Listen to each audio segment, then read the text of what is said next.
Assalamualaikum warahmatullahi wabarakatuh. Selamat siang adik-adik mahasiswa Fakultas Ekonomi yang mengambil mata kuliah untuk keuangan publik. Bertemu kembali dengan saya, Jariah Abu Bakar, SE MSI. Nah, pada hari ini untuk materi keuangan publik atau ekonomi publik, kita akan membahas tentang kegagalan pasar dan peranan pemerintah dalam perekonomian. Nah, untuk materi ini kita akan membagi ke dalam dua bagian, yaitu bagian pertama kita akan membahas tentang kegagalan pasar dan nanti pada bagian kedua kita akan membahas tentang peranan pemerintah dalam perekonomian.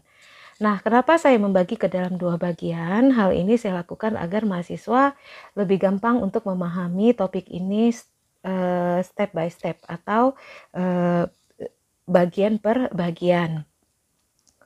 Baik, langsung saja kita akan melihat bahwa dalam materi ini kita itu akan membahas tentang kegagalan pasar atau market failure dan juga bentuk campur tangan pemerintah dalam melakukan koreksi terhadap kinerja pasar.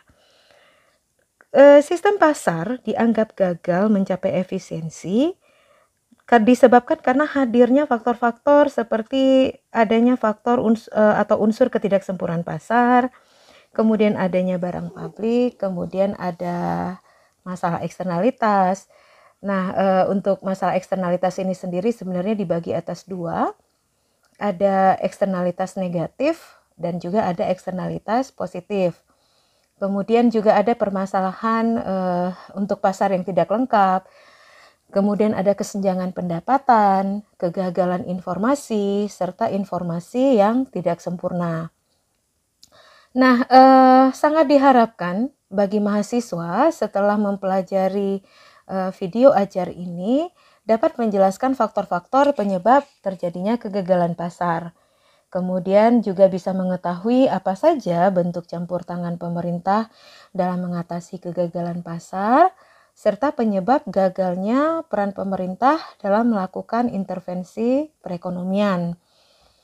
Kemudian secara khusus saya juga sangat mengharapkan secara pribadi mahasiswa setelah mendengarkan video ajar ini bisa menjelaskan faktor-faktor penyebab timbulnya kegagalan pasar, kemudian menjelaskan apa saja peran pemerintah dalam perekonomian modern, menjelaskan peran pemerintah dalam perdagangan internasional, serta menjelaskan alasan penyebab kegagalan peran pemerintah dalam perekonomian. Nah, untuk dua tujuan terakhir, menjelaskan peran pemerintah dalam perdagangan internasional, serta menjelaskan alasan penyebab terjadinya kegagalan peranan pemerintah dalam perekonomian, itu akan dapat saudara lihat penjelasannya pada video ajar bagian kedua dari materi yang sama. Baik adik-adik mahasiswa yang berbahagia, sekarang kita lihat dulu. Yang pertama itu tentang kegagalan pasar. Nah, sebenarnya kegagalan pasar ini memberikan justifikasi tentang perlunya campur tangan pemerintah untuk melakukan koreksi kinerja sistem pasar. Sehingga kita bisa lihat bahwa timbulnya kegagalan pasar adalah karena adanya faktor-faktor sebagai berikut. Yang pertama adanya unsur ketidaksempurnaan pasar, yang kedua ada masalah faktor barang publik, yang ketiga ada eksternalitas, di mana seperti yang kita setelah saya jelaskan tadi di awal, seperti yang saya jelaskan tadi di awal, ada yang namanya eksternalitas negatif, ada yang namanya eksternalitas positif. Baik, nah kita lihat yang pertama sekali itu unsur ketidaksempurnaan pasar. Nah, mekanisme dalam unsur ketidaksempurnaan pasar ini, mekanisme harga tidak dapat berfungsi secara efisien dalam alokasikan sumber-sumber ekonomi dalam keadaan pasar persaingan sempurna atau biasanya dalam pasar persaingan tidak sempurna atau imperfect market competition ya, Dek. Nah, kita juga bisa melihat mengapa menjadi tidak efisien ya. Pada gambar di samping itu menunjukkan bagaimana kurva biaya marginal atau marginal cost ya serta kurva penerimaan marginal atau marginal revenue dan kurva penerimaan rata-rata atau average revenue yang dilambangkan dengan AR pada suatu pasar persaingan sempurna. Nah, jadi kalau kita lihat ini adalah kurva dari pasar persaingan sempurna. Kurva inilah yang disebut sebagai marginal cost atau disingkat dengan MC. Dan ini adalah marginal revenue atau disingkat dengan MR. Dan ini adalah AR atau average revenue. Kondisi ini terjadi pada pasar persaingan sempurna. Ya, kondisi ini terjadi pada pasar persaingan sempurna. Nah, kita bisa lihat bahwa produsen yang melaksanakan prinsip keuntungan maksimum akan menghasilkan barang sebesar Q pada tingkat produksi di mana MC sama dengan MR. Nah, saudara bisa lihat di sini bahwa produsen untuk memaksimumkan keuntungan akan menghasilkan barang sebesar Q ini. Sebesar Q. Kemudian pada tingkat produksi di mana MC sama dengan MR. Nah, untuk jumlah produksi sebesar Q dengan harga tetap, makanya garisnya lurus seperti ini. Untuk harga tetap MR dan AR, di mana dalam keseimbangan itu MR, di mana di sini yang dimaksud adalah MR sama dengan AR, makanya mereka berada pada satu garis lurus. Nah, ketika produsen berproduksi pada Q dengan tingkat harga sebesar P0, maka ini merupakan titik keseimbangan. Ya, kalau kita tulis, ini adalah merupakan titik keseimbangan atau disebut dengan equilibrium. Ini dia lambangnya. Sama aja ya. Nah, mungkin untuk tidak menutupi di sini. Nah, kemudian dia akan menghasilkan barang Q pada tingkat produksi di mana MC sama dengan MR, ya. MC sama dengan MR itu artinya ya, di sini kita balik dulu. Sebentar, kita balik dulu. Ya, di sini maksudnya adalah MC sama dengan MR. Di mana titik MC sama dengan MR ini? Ini dia. Titik MC sama dengan MR itu ada di sini. Nah, kenapa? Karena ini pertemuan antara MC dengan MR, ya. Itu adalah pertemuan antara MC dengan MR, yaitu pada tingkat produksi sebesar OQ1. Nah, ini dia.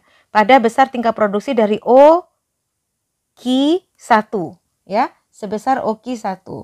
Kemudian pada titik produksi OQ1 tersebut, alokasi sumber ekonomi tercapai secara efisien. Nah, pada saat itu dianggap posisi dari ekonomi itu dapat tercapai secara efisien. Nah, kemudian pada titik E, nah pada titik ini ya, MC sama dengan P. MC ya, pada titik ini MC juga dianggap sama dengan P.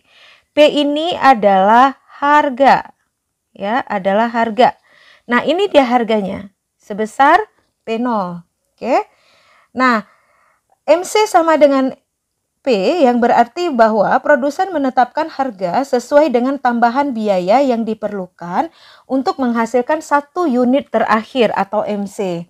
Dan sebaliknya, konsumen justru bersedia membayar sesuai dengan apa yang ditunjukkan oleh kurva permintaan, yaitu sebesar P0.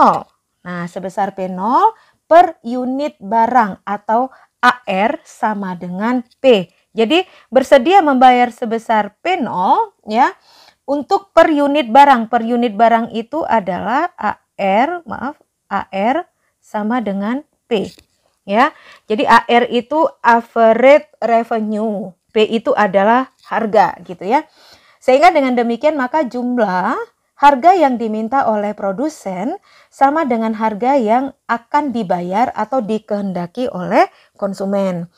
Oleh sebab itu, kondisi alokasi sumber ekonomi ini yang efisien terjadi apabila, dia akan efisien ya, efisien apabila ya MC sama dengan AR sama dengan P ya. Nah, jadi itu adalah kondisi alokasi sumber ekonomi yang paling efisien. Pada persaingan sempurna, keinginan konsumen dan produsen selaras pada jumlah barang sebanyak OQ1. Yang ini tadi ya, OQ1. Hal ini tidak akan terjadi pada pasar persaingan yang tidak sempurna, seperti pada pasar monopoli ya. Nah, kondisi seperti ini tidak akan terjadi pada pasar persaingan tidak sempurna. Kondisi ini hanya terjadi pada pasar persaingan sempurna. Oke, nah kita lihat pasar persaingan tidak sempurna itu adalah pasar monopoli. Nah, di sini kita bisa lihat bahwa dalam pasar monopoli ini adalah kondisi kurva pada pasar monopoli. Produsen mempunyai prinsip keuntungan yang maksimum, di mana diharapkan dari keuntungan maksimum itu akan mampu menghasilkan barang Q sebanyak OQ1 ya, menghasilkan barang Q sebanyak OQ1 yaitu di mana tingkat produksi MC sama dengan MR. MC sama dengan MR. Saudara lihat, ini adalah MC-nya ya. Kemudian ini dari sini ini adalah garis MR. Nah, di mana MC sama dengan MR? MC sama dengan MR itu ada di sini. Ya, MC sama dengan MR dengan OQ1. Pada produksi sebesar OQ1, harga yang dipungut adalah sebesar OP1. Pada saat MC sama dengan MR, justru harga dipungut sebesar OP1. Efisiensi alokasi sumber ekonomi dan produksi tercapai pada titik B, ya, ini dia untuk efisiensi, yaitu pada tingkat produksi OQ2 dan harga sebesar OP2. Nah, pada titik B tersebut, pada titik B ini konsumen bersedia membiayai harga barang sebesar BQ2 atau sebesar BQ2. Jadi bukan pada OQ1. Tapi mereka bersedia membayar pada OQ2 ya. Artinya mereka dengan harga yang lebih murah P2 ya, untuk jumlah barang yang lebih besar, atau sebesar OP2, harganya sebesar OP2 rupiah. Kalau kita anggap ini adalah rupiah, OP2 rupiah. Dan biaya yang diperlukan produsen untuk menghasilkan tambahan barang terakhir atau marginal cost yang perlu dikeluarkan juga hanya sebesar OP2. Nah, makanya ini dianggap sebagai titik yang paling memungkinkan bagi konsumen ya, untuk bersedia atau dianggap sebagai titik yang paling memungkinkan untuk melakukan kegiatan produksi oleh perusahaan, dan konsumen pun bersedia membayar sebesar OP2. Baik, nah keselarasan antara keinginan konsumen dan produsen itu tidak akan terjadi pada titik A. Tidak akan terjadi pada titik A, yaitu di mana posisi keuntungan maksimum yang ditetapkan, di mana posisi A itu merupakan keuntungan maksimum yang ditetapkan oleh produsen, ya kan? Tadi kan di awal sudah dijelaskan bahwa produsen di awal menetapkan OQ1, di mana di sini MC sama dengan MR, maka kalau berada pada OQ1 seharusnya dia itu seharusnya harganya sebesar P1 atau di titik A. Nah, tapi kenyataannya keselarasan keinginan konsumen justru tidak terjadi pada titik ini. Konsumen tidak bersedia. Sehingga produsen menetapkan harga sebesar AQ1. Ya, menetapkan harga sebesar AQ1 atau OP1, sama ya, AQ1. atau sebesar RPOP1, yang harus dibayar oleh konsumen. Sedangkan biaya marginal hanya sebesar SEKI1. Nah, untuk biaya marginalnya, untuk marginalnya adalah sebesar SEKI1. Jadi, dalam pasar monopoli tidak ada keserasian antara keinginan produsen atau keuntungan maksimum yang menjadi tujuan utama dari produsen dengan efisiensi produksi yang terjadi pada tingkat produksi yang lebih besar dan tingkat harga yang lebih rendah. Nah, sehingga pada tingkat produksi yang menjamin efisiensi, ingat, pada tingkat produksi yang menjamin efisiensi penggunaan faktor produksi, produsen memperoleh keuntungan sebesar P2, P3, dan C serta B. Ya, CB berarti ini adalah tingkat produksi yang paling efisien dalam penggunaan faktor produksi. Nah, ini dia. Ya, ini dia. Nah, ini adalah kondisi kemungkinan yang paling bisa dilakukan oleh produsen untuk memperoleh keuntungan sebesar P2, P3, CB, ya, CB. Nah, ini kondisinya untuk pasar monopoli, ya, bukan pada pasar persaingan sempurna atau disebut dengan pasar persaingan tidak sempurna. Kalau contoh sebelumnya itu adalah merupakan pasar persaingan sempurna, ya, yang ini tadi kita lihat sebentar. Nah, ini adalah untuk kondisi pasar persaingan sempurna. Nah, yang ini adalah untuk kondisi pasar persaingan tidak sempurna dan kita mengambil contohnya adalah pasar monopoli. Baik, ciri utama pasar monopolistis adalah hanya terdapat satu produsen atau penjual yang menjual barang di pasar, sehingga tidak terdapat barang pengganti atau barang substitusi yang disuplai oleh produsen lain. Nah, oleh karena itu, pasar monopoli tidak dapat menghasilkan efisiensi karena dua hal. Yang pertama, karena tidak adanya barang pengganti. Yang kedua, tidak adanya price maker atau pembuat harga. Baik, bagaimana yang dimaksud dengan tidak ada barang pengganti sebagai inefisiensi pada pasar monopolistis? Nah, tidak adanya barang pengganti, maka konsumen tidak mempunyai pilihan lain. Nah, jadi tidak ada barang pengganti itu dimaksudkan bahwa konsumen tidak mempunyai pilihan lain kecuali membeli barang yang diproduksi monopolistis tersebut, ya. Nah, sebagai akibatnya, konsumen tidak dapat memaksimumkan kepuasan total. Kenapa tidak dapat memaksimumkan kepuasan total? Karena mereka nggak punya pilihan lain. Mau tidak mau, suka tidak suka, mereka harus membeli barang yang diproduksi oleh produsen tersebut. Karena satu-satunya yang memproduksi barang itu adalah si perusahaan monopoli ini. Begitu, ya.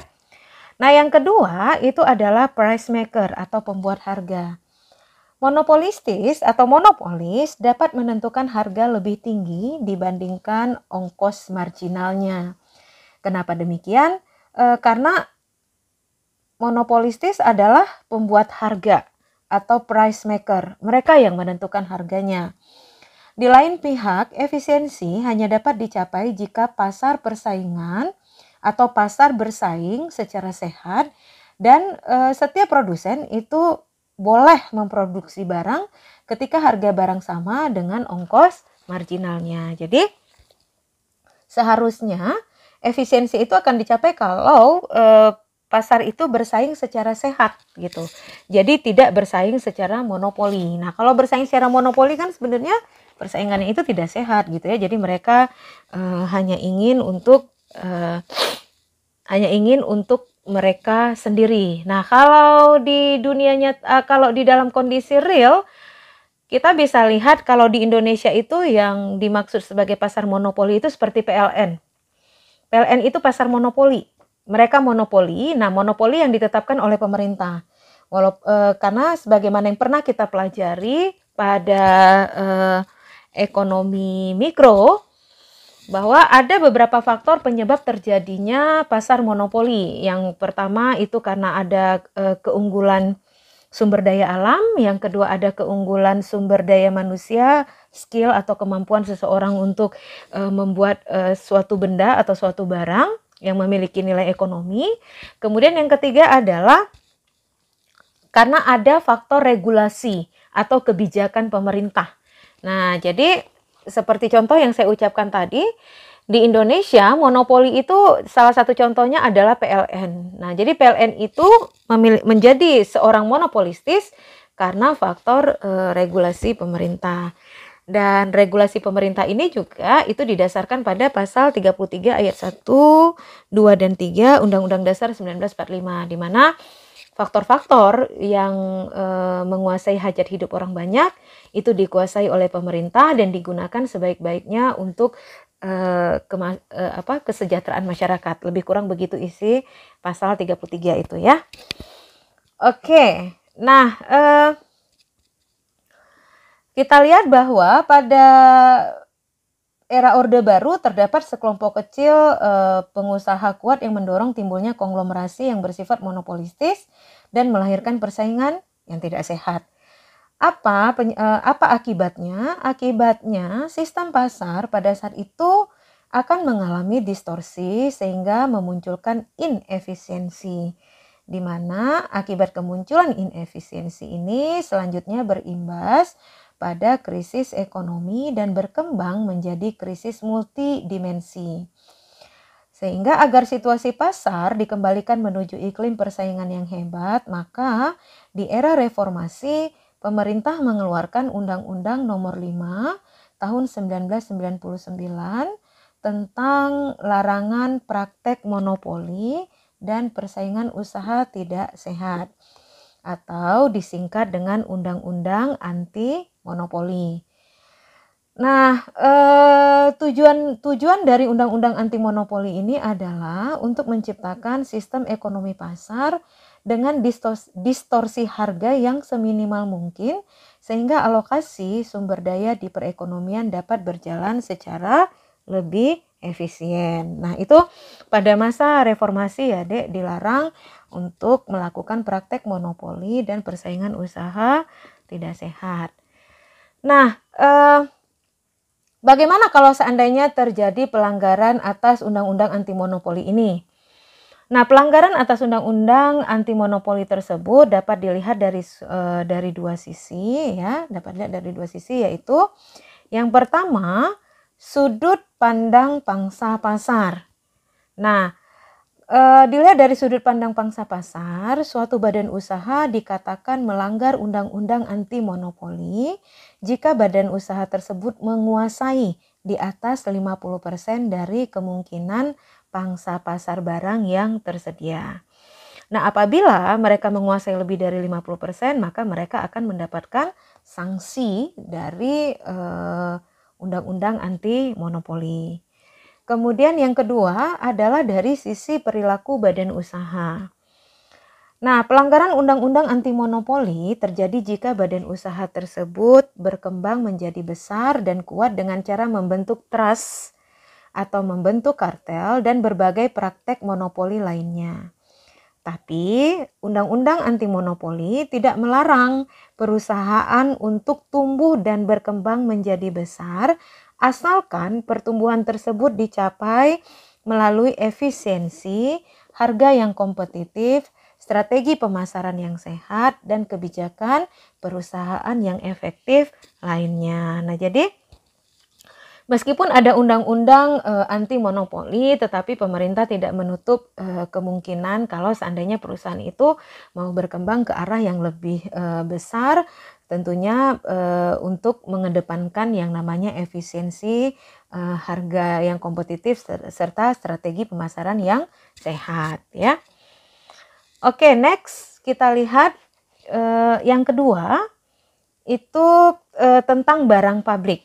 Nah, beberapa jenis barang sangat dibutuhkan oleh masyarakat, tetapi kita tahu bahwa tidak seorang pun yang bersedia menghasilkan atau mungkin dihasilkan oleh pihak swasta. Kalaupun itu dihasilkan oleh pihak swasta, mungkin hanya tersedia dalam jumlah yang sangat terbatas. Misalnya pertahanan keamanan, peradilan, dan sebagainya. Nah, jenis barang-barang seperti ini dinamakan sebagai barang publik murni, ya. Disebut sebagai barang publik murni, di mana mempunyai dua karakteristik utama, yaitu penggunaannya tidak bersaingan atau non-rivalry, dan tidak dapat diterapkan yang namanya non-excludability atau prinsip pengecualian, ya. Oleh karena itu, pihak swasta tidak mau menghasilkan barang publik murni karena mereka merasa mereka tidak diuntungkan di sana. Maka pemerintahlah yang harus menghasilkan barang publik murni tersebut agar kesejahteraan seluruh masyarakat dapat ditingkatkan. Pihak swasta menghasilkan mobil, namun jika produksi mobil tersebut tidak diimbangi oleh pembangunan jalan oleh pemerintah, maka kesejahteraan masyarakat juga tidak akan tercapai secara optimum. Nah, jadi swasta juga akan berkembang dengan didukung oleh regulasi atau kebijakan atau investasi yang dilakukan oleh pemerintah. Ya, jadi itu tadi adalah salah satu contohnya. Kalau swasta menghasilkan mobil, kalau jalannya nggak ada, ya itu nggak mungkin akan berkembang dan masyarakat juga tidak akan menjadi lebih sejahtera. Oke, baik. Selanjutnya kita lihat untuk masalah eksternalitas, ya. Nah, masalah eksternalitas ini menjadi isu penting dalam ilmu ekonomi sebagai akibat dari adanya keengganan para produsen untuk mengeluarkan biaya eksternalitas. Kenapa? Karena mereka memandang sungai, udara, gunung, kemudian apalagi lingkungan alam sebagai barang bebas atau free goods. Sehingga mereka bebas untuk melakukan pembuangan limbah, ya, karena itu merupakan barang bebas. Tetapi sebenarnya sungai, kemudian udara segar dan lingkungan yang sehat itu kenyataannya hanya tersedia dalam jumlah yang sangat terbatas, sehingga semua kenyamanan tersebut bukan merupakan barang bebas. Itu kalau mau dipikir secara lebih lebih logika, ya, lebih logika gitu. Kenapa? Karena kondisi alam itu akan tetap lestari atau tidak, itu sangat tergantung dari manusia. Karena manusia adalah pelaku ekonomi dan juga pelaku dalam menjaga kelestarian alam. Nah, kita ambil contoh, misalkan saja harga rumah di lokasi yang berudara sejuk dan sanitasi yang sehat cenderung akan lebih mahal dibandingkan rumah yang terletak di daerah berpolusi tinggi dan lingkungan yang kumuh. Nah, hal tersebut menunjukkan bahwa sistem pasar tidak mampu menghasilkan efisiensi karena tidak memperhitungkan masalah eksternalitas. Nah, sehingga para ekonom memandang ketidakmampuan ini sebagai suatu kegagalan pasar atau disebut dengan market failure. Dan kegagalan ini menjadi justifikasi bagi pemerintah untuk memperbaiki alokasi sumber daya agar menjadi lebih efisien, ya. Oke, next kita lihat. Dalam pengertian ekonomi, eksternalitas merupakan kepemilikan atas suatu barang oleh seseorang yang akan menimbulkan daya guna atau utilitas pada pemiliknya. Bukan hanya kepada pemiliknya, juga kepada orang lain. Tetapi sebaliknya dapat juga terjadi bahwa kepemilikan atas suatu barang oleh seseorang justru menimbulkan dampak negatif pada orang lain, yang berarti mengurangi daya guna yang bukan pemilik. Nah, lebih lanjut saya bisa menjelaskan bahwa gejala ini yaitu karena adanya daya guna atau malah yang menimbulkan kerugian pada orang lain itu disebut sebagai eksternal, ya.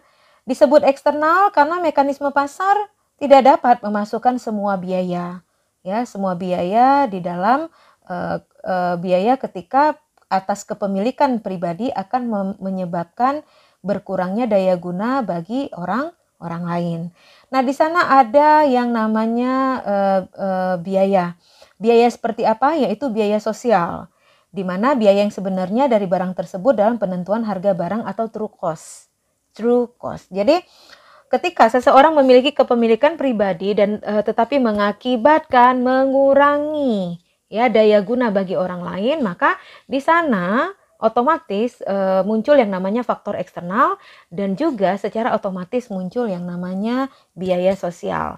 Nah, kalau kita contohkan misalnya seperti ini, pantai itu seharusnya merupakan milik publik. Pantai merupakan milik publik. Tapi ketika seseorang membeli satu bagian dari pantai itu yang memiliki keindahan, ya, yang memiliki keindahan di mana kemudian pantai itu dijadikan sebagai barang privat atau sebagai milik pribadi, maka itu akan mengurangi daya guna bagi orang lain. Kenapa? Karena kalau pantai itu sudah menjadi barang privat, maka tidak semua orang bebas untuk mengakses pantai tersebut dan untuk menikmati pemandangan di pantai tersebut, ya. Nah, itu yang dimaksud sebagai biaya sosial. Nah, di sana terjadi pengurangan daya guna bagi orang lain ketika mereka tidak lagi bebas untuk mengakses pemandangan dari pantai dari segala posisi gitu, karena sudah ada kepemilikan privat. Nah, itu yang dimaksud dengan eksternal, ya, eksternal. Nah, salah satu masalah dari kegagalan pasar dalam mengalokasikan faktor-faktor produksi secara efisien adalah adanya dampak sampingan atau eksternalitas. Eksternalitas ini sendiri timbul karena tindakan konsumsi atau produksi dari satu pihak yang mempunyai pengaruh terhadap pihak yang lain dan tidak ada kompensasi yang dibayar oleh pihak yang menyebabkan terjadinya pengurangan daya guna itu atau kompensasi yang harus diterima, yang seharusnya diterima oleh pihak yang terkena dampak tersebut. Ya, jadi seharusnya si pemilik privat ini ya harusnya membayar biaya sosial kepada orang yang terkena dampak tersebut, ya. Oke. Nah, selanjutnya ya kita bisa melihat bahwa ada dua syarat terjadinya eksternalitas, ya. Ada dua syarat mengapa terjadinya eksternalitas atau suatu kejadian itu kita anggap sebagai eksternalitas. Yang pertama itu adanya pengaruh dari suatu tindakan, ya. Yang kedua tidak adanya kompensasi yang dibayar atau diterima. Nah, dalam aktivitas kehidupan manusia, khususnya untuk aktivitas ekonomi, bentuk tindakan manusia dapat dikelompokkan ke dalam dua kelompok besar, ya. Jadi secara umum bentuk tindakan manusia itu dapat dibagi ke dalam dua kelompok utama atau besar. Yaitu kalau kita lihat yang pertama adalah aktivitas konsumsi. Nah, bagaimana yang dimaksud dengan aktivitas konsumsi ini? Eksternalitas dari konsumsi ini dapat berupa hal yang baik atau positif, seperti wanginya dan indahnya pakaian tetangga. Kemudian harumnya bau masakan tetangga, atau juga mungkin berupa hal yang tidak menyenangkan atau bersifat negatif atau itu justru menjadi beban bagi kita, seperti asap rokok, asap dan bunyi knalpot mobil. Kalau di Aceh asap dan bunyi knalpot bentor, ya. Nah, itu menjadi eksternalitas negatif dan hal-hal lainnya. Kemudian yang kedua itu ada aktivitas produksi. Nah, bagaimana aktivitas produksi ini menimbulkan eksternalitas, yaitu eksternalitas dari produksi dapat berupa eksternalitas positif atau baik, seperti suatu pabrik yang membangun jalan, sehingga karena ada pabrik tersebut menyebabkan tanah penduduk di sekitar jalan itu mengalami kenaikan nilai. Nah, contohnya seperti apa? Misalnya seperti sekarang nih, adanya pembukaan jalur tol di Aceh. Nah, daerah-daerah yang dilewati oleh jalur tol itu, ya, jalur tol itu akan menaikkan harga dari tanah di sekitar jalur yang dilewati oleh jalur tol.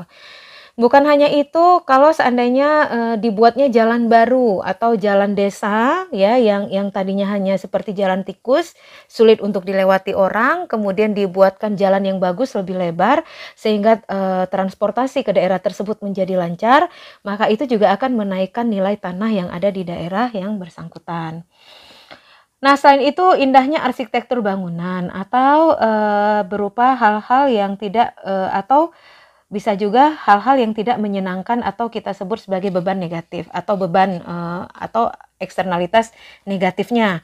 Ya, kalau tadi itu yang, dari sisi positifnya, kemudian kita lihat dari sisi negatifnya, seperti adanya asap pabrik yang akan mengganggu, kenyamanan penduduk, kemudian asap dan bunyi knalpot mobil di jalan raya yang mengganggu pengguna jalan lainnya, yang mengganggu pengguna jalan raya lainnya, kemudian juga, limbah pabrik ya, limbah pabrik dari pabrik yang dibuang ke sungai sehingga mengganggu petani dan penduduk yang berada di aliran sungai.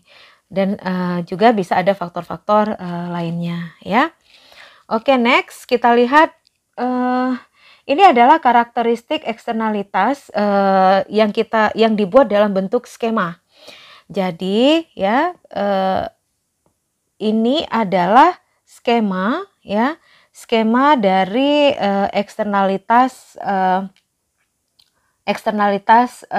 karakteristik dari eksternalitas. Oke, ada, 4 kemungkinan eksternalitas. Ada 4 kemungkinan eksternalitas dari, karakteristik eksternalitas ini. Yang pertama adalah konsumen-konsumen, ya. Kemudian yang kedua adalah konsumen-produsen, yang ketiga adalah produsen-konsumen, kemudian ada, produsen-produsen, ya. Sekarang kita lihat yang pertama, untuk konsumen-konsumen. Bagaimana skema, karakteristik eksternalitas untuk konsumen dengan konsumen? Ini ya yang pertama untuk konsumen dengan konsumen. Nah, yaitu tindakan seorang konsumen yang menimbulkan eksternalitas bagi konsumen lain. Jadi, konsumen ini akan menimbulkan efek eksternalitas kepada konsumen yang lain, maaf. Nah, kemudian ya kepada konsumen yang lain. Nah, kemudian kita bisa lihat bahwa bagaimana seorang konsumen itu bisa menimbulkan eksternalitas bagi konsumen yang lain, misalnya bermain piano yang kedengaran yang suaranya sangat besar sehingga terdengar sampai ke tetangga. Dan tetangganya senang dengan permainan piano tersebut. Nah, kalau tetangganya menikmati permainan piano si tetangga yang sedang bermain piano, atau dalam hal ini pihak konsumen yang melakukan aktivitas itu adalah si tetangga yang bermain piano, kemudian si pihak yang menerima eksternalitas itu adalah tetangganya menikmati permainan piano tersebut, maka itu disebut sebagai eksternalitas positif. Ya, artinya sama-sama diuntungkan. Tetapi kalau seandainya si tetangga justru tidak menikmati permainan piano tersebut atau si tetangga itu tidak suka, maka itu akan menjadi eksternalitas negatif. Ya, akan menjadi eksternalitas negatif. Kenapa? Karena si tetangga merasa terganggu, dia tidak menikmati. Mungkin si tetangga sedang sakit gigi atau si tetangga sedang ingin tidur ya. Nah, sehingga yang tadinya alunan piano itu sangat indah suaranya, karena mungkin kondisi si tetangga yang lagi tidak nyaman atau lagi kurang sehat, maka itu berubah menjadi eksternalitas positif. Atau yang lazim kita jumpain seperti ini contohnya, misalnya kita kalau tinggal bertetangga itu terkadang ada tetangga kita yang suka menghidupkan musik sangat keras. Mungkin dia menghidupkan musik itu di jam-jam orang istirahat atau di jam-jam yang membuat orang membutuhkan suasana yang tenang. Seperti di pagi hari misalnya atau di saat jam tidur siang misalnya ya. Nah, dia menghidupkan suara musik yang sangat keras. Mungkin dia memakai sound system mungkin. Nah, sehingga suara musik itu karena bassnya terlalu besar, jadi setiap bass itu akan ikut menggetarkan rumah kita seperti jendela dan sebagainya. Dan itu membuat kuping kita menjadi pengar, Nah, ini juga merupakan sebuah eksternalitas negatif gitu ya. Ya, si tetangga bisa aja ngomong, "Loh, ini kan suka-suka saya. musiknya punya saya gitu ya, musik punya saya, alat audio musiknya juga saya beli pakai duit saya, kenapa kamu jadi tetangga mesti repot ngurusin saya? Nah, itu kata si tetangga. Tetapi tetangga yang mendapatkan imbas negatif kan dia juga boleh, ya dia juga bisa menuntut haknya dia gitu ya. Kuping-kuping saya, rumah-rumah saya, jendela-jendela rumah saya gitu ya. Ngapain suara musik saudara masuk ke dalam rumah saya? Nah, ya kan? Nah, seperti itu. Jadi, itu kondisi yang lazim kita lihat. Atau anak-anak kos. Kadang anak-anak kos juga suka gitu ya. Kadang temennya ada yang suka-suka over gitu ya. Ngidupin musik keras-keras. Nggak tahu temennya di samping lagi belajar untuk persiapan ujian. Waduh, itu luar biasa ya, Dek. Rasanya pengen gimana gitu ya, Dek ya. Nah, itu salah satu contoh dari karakteristik eksternalitas yang menghasilkan eksternal negatif antara konsumen dengan konsumen. Oke, yang kedua adalah antara konsumen dengan produsen. Ini dia. Ya, antara konsumen dengan produsen, yaitu tindakan seorang konsumen yang akan menimbulkan eksternalitas positif juga bisa menimbulkan eksternalitas negatif terhadap produsen. Contohnya seperti olahraga yang dilakukan oleh buruh menyebabkan mereka menjadi sehat, sehingga produktivitas itu akan meningkat dan menguntungkan produsen. Itu kalau seandainya dari sisi produsen. Kemudian kalau sisi negatifnya apa? Misalnya kalau seandainya buruh dikurangi dikurangi jatah cutinya, misalnya dikurangi jatah cutinya atau ditambah jam lemburnya misalnya. Nah, itu akan menimbulkan efek negatif bagi si konsumen ya, atau bagi si bagi si konsumennya begitu ya. Kemudian antara produsen dan konsumen, ya, produsen dan konsumen, yaitu produsen dengan konsumen. Nah, misalnya adalah pabrik yang menyebabkan polusi sungai sehingga mengganggu penduduk yang menggunakan air sungai tersebut. Nah, seperti tadi ya, Dek. Misalnya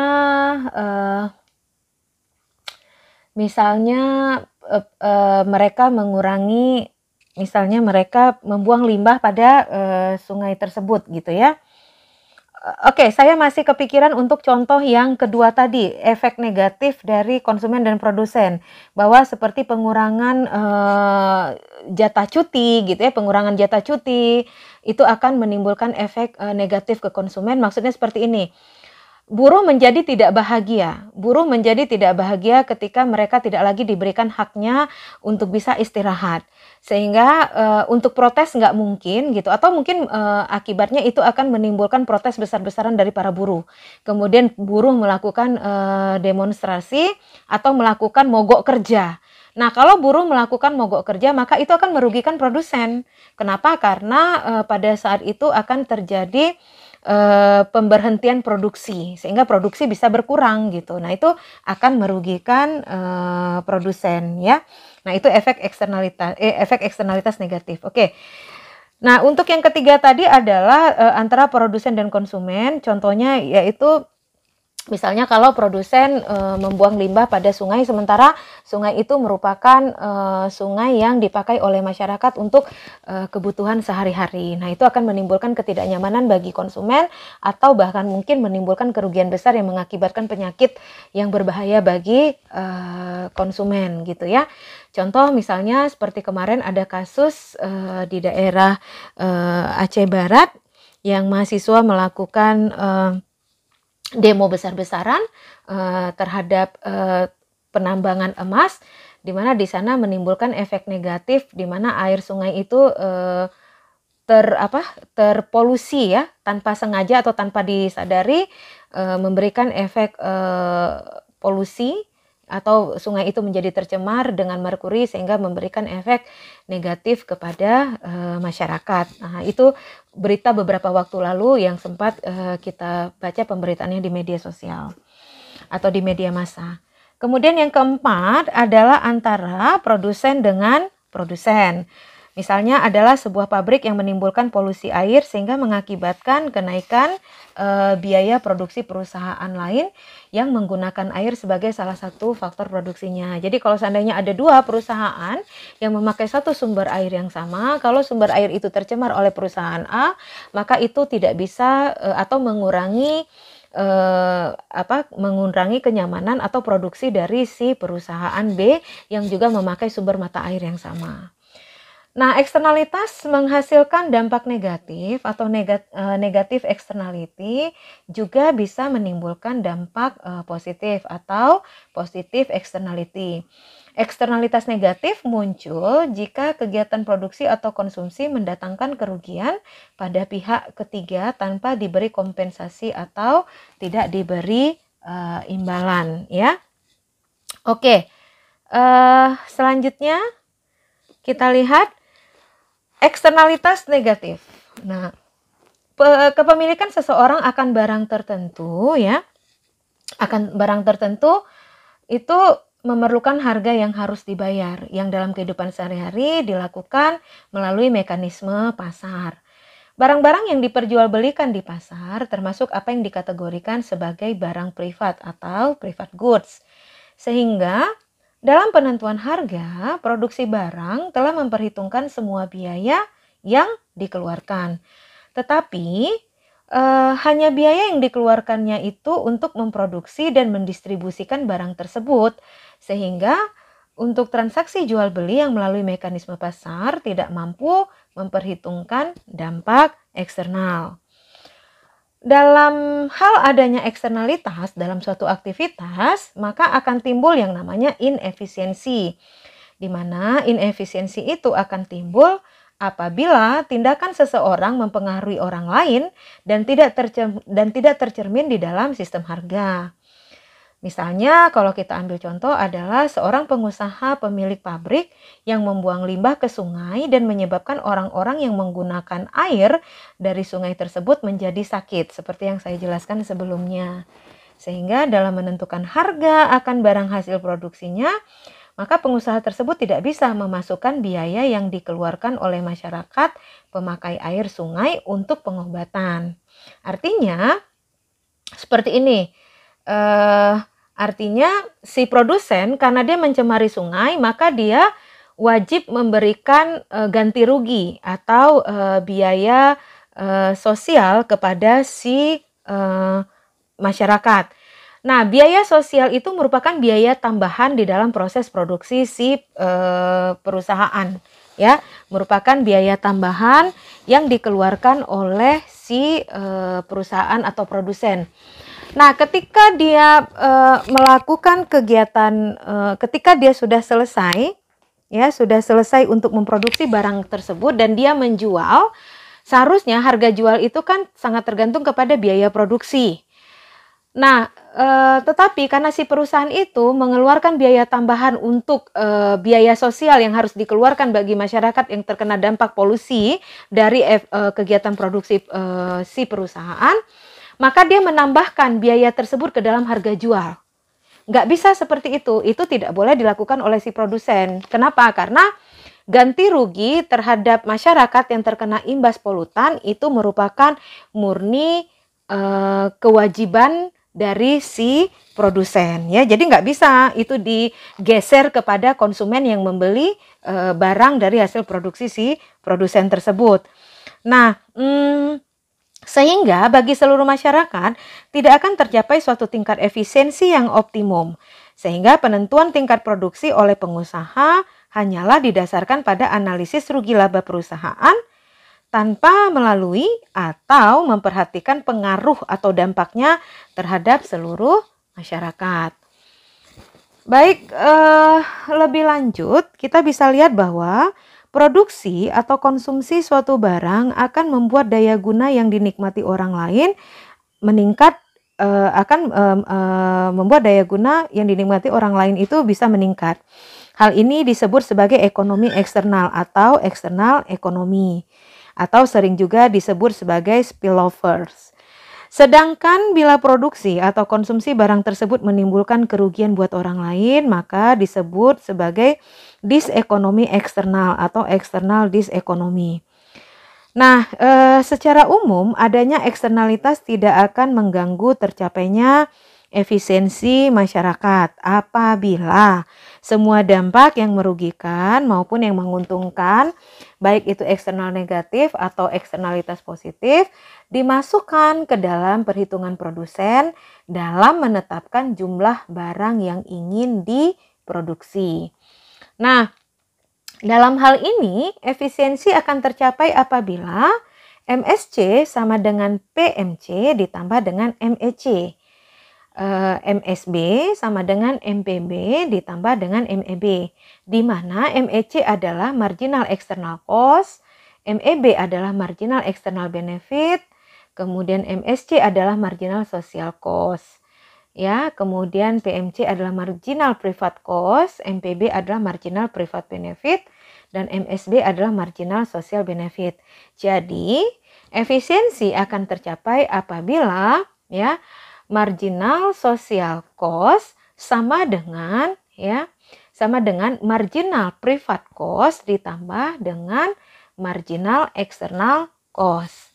Kemudian marginal social benefit sama dengan marginal private benefit ditambah dengan marginal external benefit. Oke.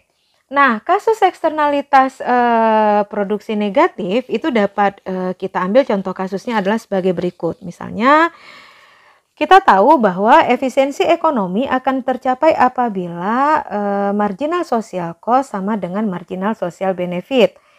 Padahal ya, seseorang pengusaha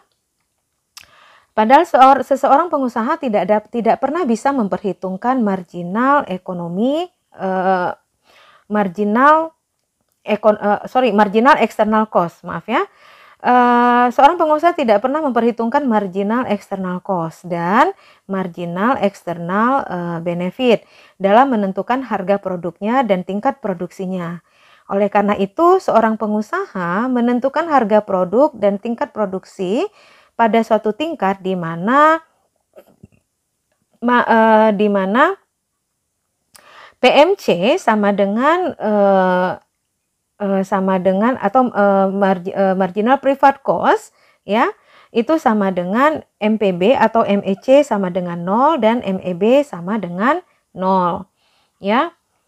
Pada suatu eksternalitas negatif, maka marginal external cost itu lebih besar dari 0 ya. Pada suatu eksternalitas negatif apabila kondisi eksternalitas itu disebut negatif apabila MEC lebih besar dari 0 nilainya, sedangkan MEB sama dengan 0. Nah, ini berarti PMC lebih kecil daripada MSC ya, atau private marginal cost lebih kecil dari marginal social cost. Sehingga ada kecenderungan pengusaha berproduksi pada tingkat yang terlalu besar karena perhitungan biayanya terlalu murah bila dibandingkan dengan biaya yang harusnya dipikul oleh seluruh masyarakat. Jadi, di sini kita bisa lihat bahwa pada kasus eksternalitas yang negatif, MSC sama dengan PMC ditambah MEC lebih besar dari MSB atau marginal social benefit. Sehingga produksi haruslah dikurangi agar efisiensi produksi ditinjau dari seluruh masyarakat bisa mencapai titik yang optimum. Nah, ini sudah disampaikan oleh Mangku Subroto pada tahun 1991.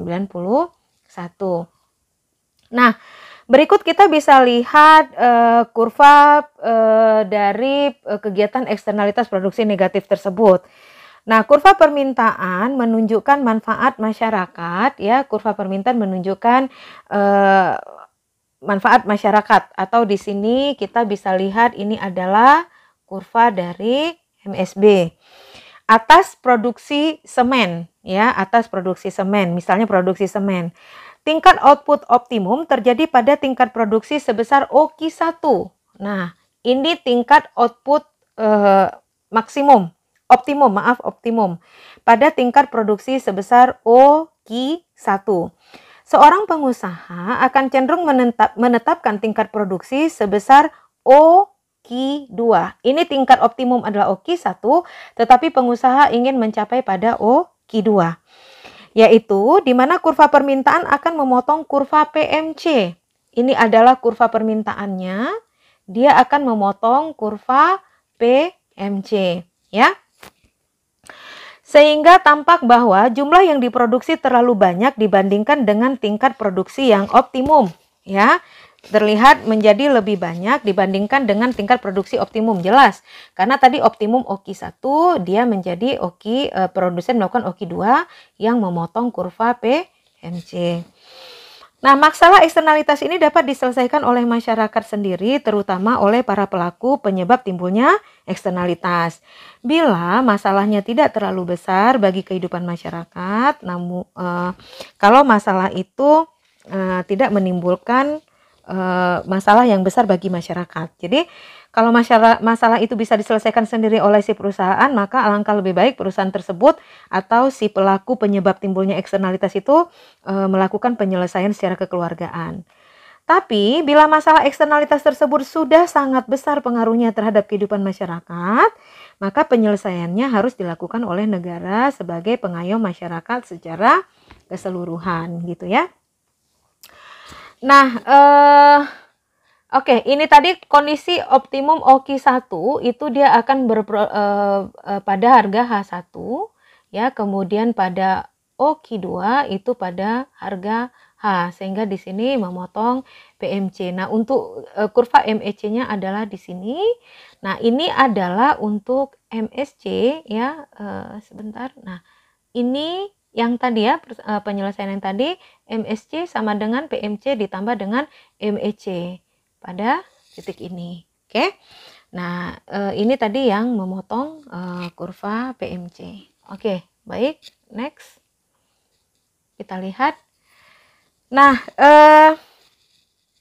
ada dua cara untuk memasukkan eksternalitas negatif ke dalam kurva penawaran atau internalizing externalities. Hartono mengungkapkannya pada tahun 2006. Yang pertama adalah dengan cara peraturan atau regulasi. Ya, peraturan atau regulasi adalah untuk membatasi polusi yang dihasilkan oleh pabrik-pabrik agar tidak melebihi ambang tertentu dan bukan untuk mengeliminasinya. Di mana polusi tidak mungkin dihilangkan secara total. Mengapa? Nah, seperti kita tahu bahwa polusi merupakan dampak yang tidak terelakkan dari kegiatan produksi. Menghapus polusi secara total sama saja dengan menutup kegiatan produksi. Oleh karena itu, maka cara mengatasinya adalah bagaimana menentukan ambang batas polusi sehingga polusi tersebut dapat dikurangi, tetapi di sisi lain kegiatan produksi tidak terganggu. Nah, sehingga di Indonesia ada Undang-Undang Nomor 23 Tahun 1997 tentang regulasi yang ditetapkan oleh pemerintah untuk mengatasi masalah eksternalitas negatif serta untuk melindungi lingkungan hidup. Di mana semua pabrik yang membuang limbahnya ke sungai, danau, laut, serta udara yang melebihi ambang batas yang diperbolehkan dalam regulasi tersebut akan dikenakan sanksi, ya. Nah, undang-undang tersebut juga memuat kemungkinan penggunaan teknologi ramah lingkungan dan juga penggunaan mesin pengolah limbah untuk mengurangi polusi pada pabrik-pabrik seperti dengan memasang mesin pengelolaan limbah. Jadi kita juga nggak mungkin untuk menghindari limbah dan membuat sebuah produksi terhenti karena kita sebagai makhluk hidup juga membutuhkan produksi yang dihasilkan oleh pabrik. Nah, hanya saja dengan kegiatan teknologi atau perkembangan teknologi yang semakin bagus, ternyata ada diciptakannya atau dibuatnya teknologi yang mampu menyaring limbah atau memfilter limbah sehingga sebelum limbah itu dibuang ke sungai, limbah itu bisa difilter dulu atau disaring sehingga limbah yang terbuang ke sungai itu tidak menimbulkan efek negatif bagi masyarakat. Kemudian yang kedua adalah pajak. Pajak yang dikenakan pemerintah untuk mengurangi polusi itu disebut dengan pajak Pigovian atau Pigovian tax, ya. Pajak Pigovian berbeda dengan pajak-pajak lainnya. Mengapa? Nah, karena pajak Pigovian ini bertujuan untuk mendorong sumber daya untuk mencapai efisiensi sosial. Para ekonom berpendapat bahwa pengenaan pajak lebih efektif dibandingkan dengan regulasi. Mengapa? Karena besar atau kecilnya pajak yang harus dibayar oleh setiap pabrik sesuai dengan tingkat polusi yang dihasilkan oleh pabrik tersebut. Misalnya nih, kita ambil contoh. Jika pemerintah mau mengenakan pajak Pigovian sebesar 50 juta setiap ton limbah, maka pabrik yang membuang 2 ton limbah akan dikenakan pajak sebesar 100 juta. Sedangkan pabrik yang membuang 3 ton limbah akan dikenakan pajak Pigovian sebesar 150 juta. Nah, ini merupakan biaya yang sangat besar yang harus ditanggung oleh pabrik. Sehingga dengan konsep ini, pabrik-pabrik akan didorong untuk menurunkan tingkat polusinya. Sehingga semakin rendah polusi yang dihasilkan akan semakin kecil pula pajak yang harus dibayarkan oleh si pabrik. Sebagai solusinya, pabrik tersebut dapat menggunakan teknologi ramah lingkungan untuk menurunkan tingkat polusinya. Tapi jangan salah ya, Dek. Kita tahu bahkan ada seperti limbah-limbah yang sangat berbahaya, seperti limbah-limbah nuklir. Nah, limbah-limbah nuklir itu nggak bisa dinetralisasi atau difilter atau disaring. Kalau begitu kemana limbah nuklir itu akan dibuang? Nah, limbah nuklir itu akan dibuang ke perairan bebas atau ke laut. Nah, ada negara-negara yang bersedia menerima limbah seperti itu. Menerima pembuangan limbah seperti itu. Jadi limbah itu dimasukkan ke dalam wadah tertentu yang ditutup rapat, disegel, kemudian dibuang ke perairan pada sebuah negara tertentu. Nah, sebagai ganti ruginya adalah si negara tersebut menerima sejumlah biaya. Ya, sejumlah biaya sebagai ganti rugi efek dari pembuangan limbah tersebut. Itu ada ya, Dek. Cuma nggak tahu apakah itu masih berlaku sampai sekarang. Mungkin saja masih berlaku, tergantung dari negara yang bersedia mendapatkan keuntungan dari pembuangan limbah tersebut. Tapi sebenarnya berapapun besarnya biaya kompensasi yang diberikan akibat adanya pembuangan limbah, apalagi limbah nuklir ya, sebenarnya itu tidak akan cukup. Jadi biaya itu tidak akan cukup untuk mengatasi kalau seandainya limbah tersebut bocor gitu ya. Dan kalau seandainya limbah itu bocor, sebenarnya bukan hanya negara yang bersangkutan yang akan membawa dampaknya, tetapi itu bisa saja membawa dampak ke seluruh dunia. Makanya kalau saya tidak salah beberapa tahun terakhir khusus untuk limbah-limbah nuklir itu tidak lagi diizinkan untuk dibuang secara bebas gitu ya. Baik, selanjutnya kita lihat untuk eksternalitas positif.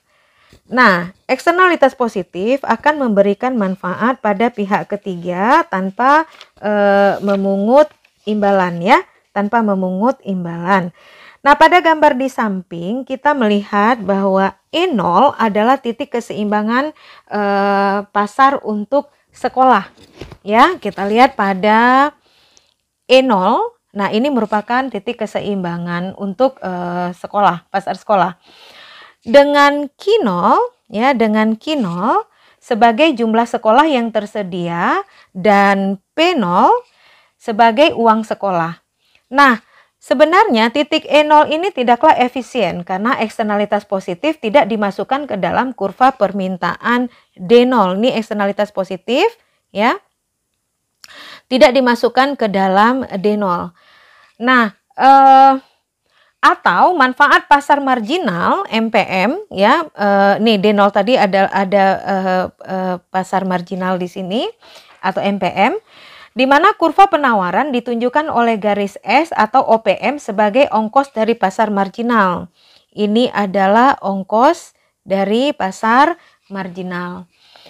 Ada dua pendekatan yang dapat dilakukan pemerintah untuk memasukkan eksternalitas positif ke dalam kurva ini.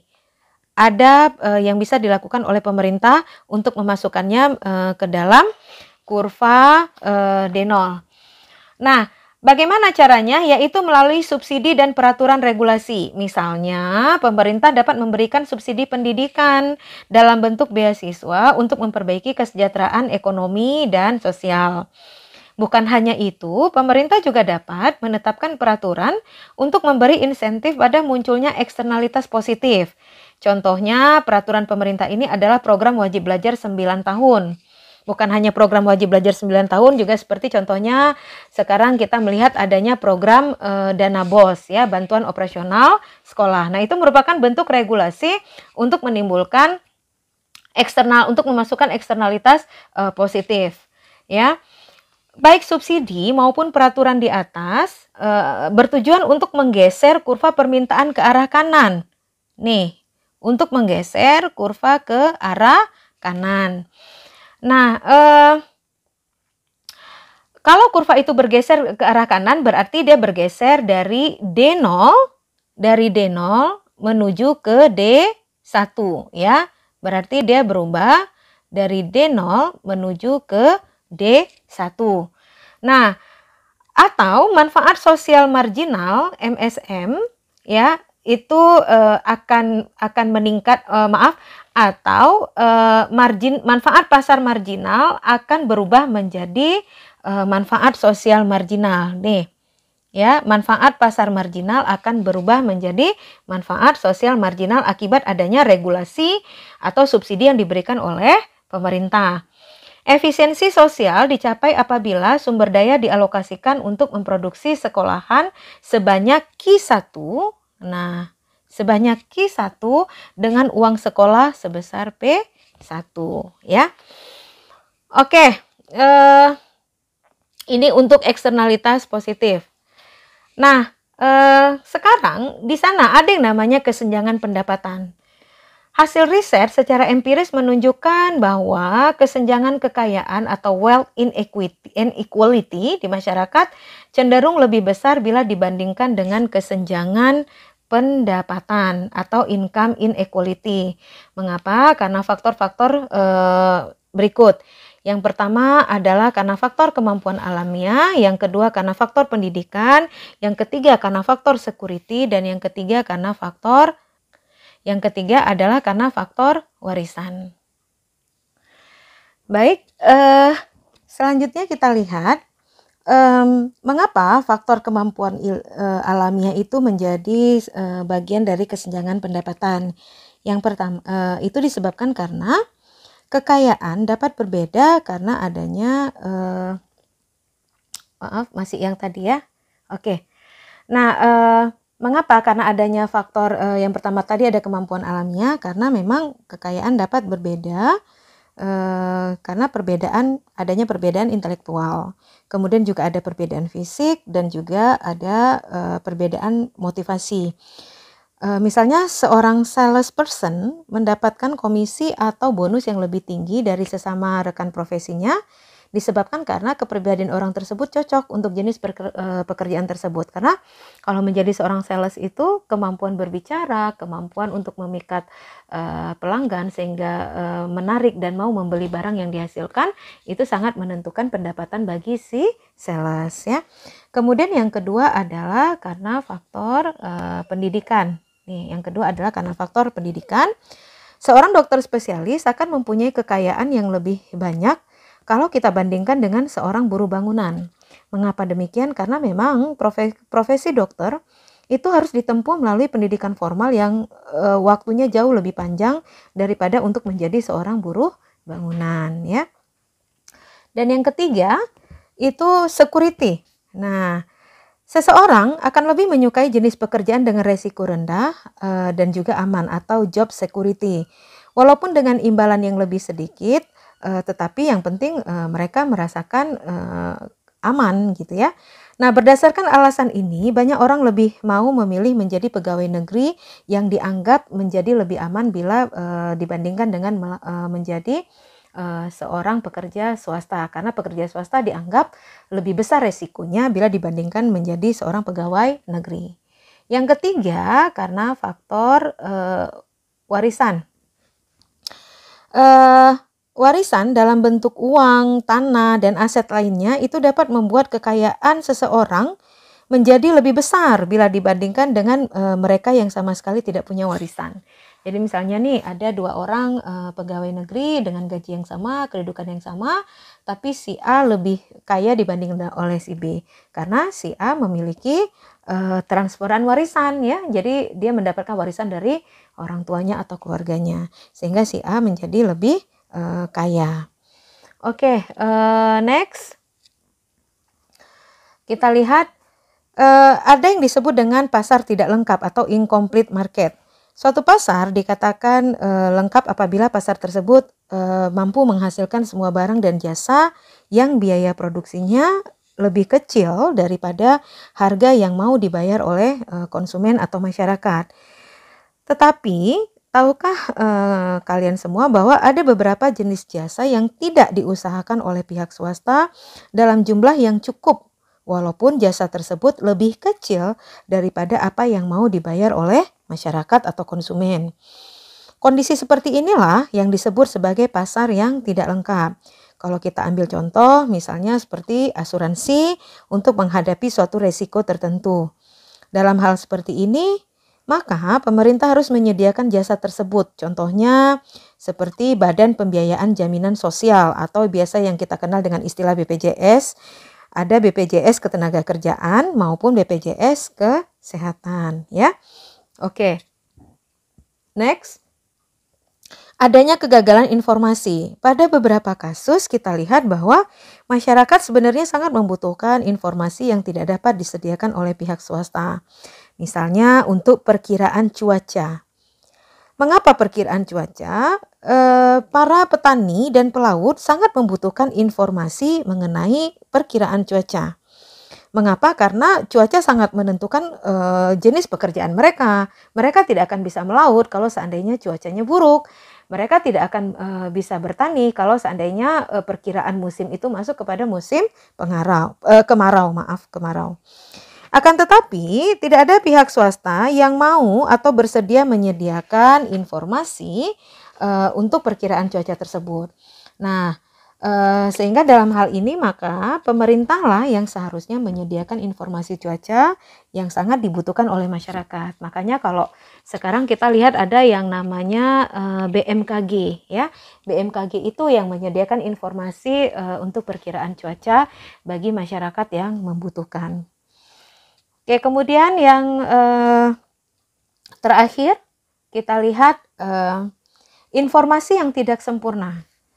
Sistem pasar hanya mendasarkan keputusannya pada produksi dan konsumsi yang dilakukan pada harga pasar. Mereka juga mengabaikan informasi penting lainnya. Ini berarti pasar mengandalkan variabel harga sebagai satu-satunya informasi yang sempurna. Dengan keputusan yang dibuat berdasarkan analisis harga, ini merupakan keputusan yang paling efisien dan ideal. Itu menurut menurut sistem pasar pada umumnya gitu ya. Tetapi pada kenyataannya dalam kehidupan sehari-hari masih banyak informasi lainnya seperti kualitas barang, kegunaan barang, serta teknologi yang harus diperhatikan oleh produsen dan konsumen dalam pengambilan suatu keputusan. Sebagai contoh misalnya kita akan merasa sangat kecewa jika keputusan kita untuk membeli satu unit komputer dengan harga yang murah ternyata itu merupakan keputusan yang salah. Mengapa? Karena komputer tersebut ternyata tidak dapat digunakan untuk mengoperasikan software yang kita inginkan. Nah, kekecewaan ini menandakan bahwa kita hanya berpedoman pada harga semata. Sehingga kepuasan total atau total utility kita menjadi tidak maksimum. Dengan demikian, hal ini menandakan bahwa sistem pasar gagal memaksimumkan kepuasan total karena harga yang dipakai sebagai dasar keputusan bagi konsumen untuk membeli komputer merupakan informasi yang tidak sempurna atau imperfect information. Baik adik-adik mahasiswa, demikian untuk materi kita pada hari ini tentang kegagalan pasar. Nah, kepada mahasiswa saya harapkan dapat mendapatkan penjelasan yang jelas untuk materi ini. Dan nanti untuk peranan pemerintah di dalam perekonomian akan kita bahas pada video ajar bagian kedua.